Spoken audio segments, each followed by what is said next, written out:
এখন আমরা যে বারবার বলি যে মোদি আর দিদির সেটিং আছে, সেটা কিন্তু পশ্চিমবাংলার মানুষ বুঝতে পারছে। তার প্রতি শ্রদ্ধা জানাচ্ছি, আমরা শ্রদ্ধা জানাচ্ছি। মারা গেছেন জানেন আপনাদের গ্রামেরই।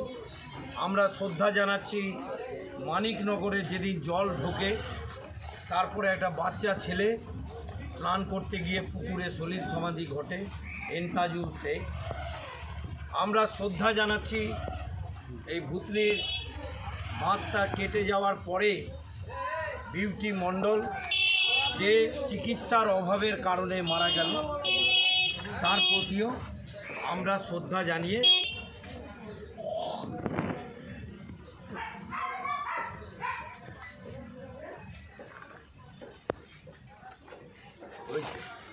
আরজি করের বিচার দিতে হবে, আরজি করের বিচার দিতে হবে, আরজি করের বিচার চাই। উই ওয়ান্ট জাস্টিস, আরজি করের বিচার চাই। ভুতনির বানভাসী মানুষের সাথে আমরাও দাবি করছি আরজি করের বিচার চাই। বিচার তোমায় দিতে হবে, সিবিআই কে মাথা ধরতে হবে।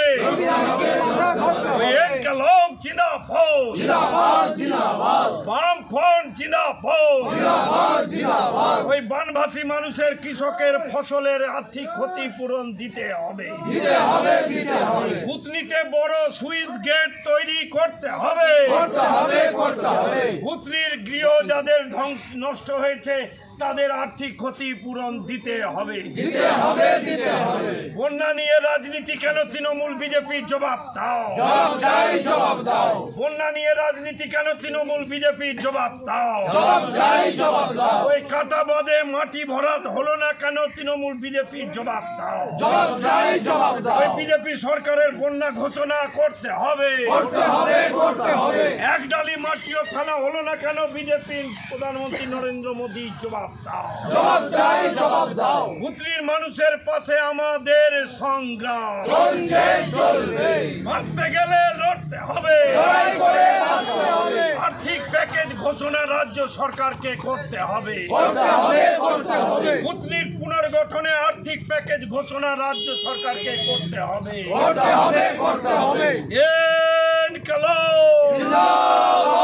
বামফ্রন্ট জিন্দাবাদ।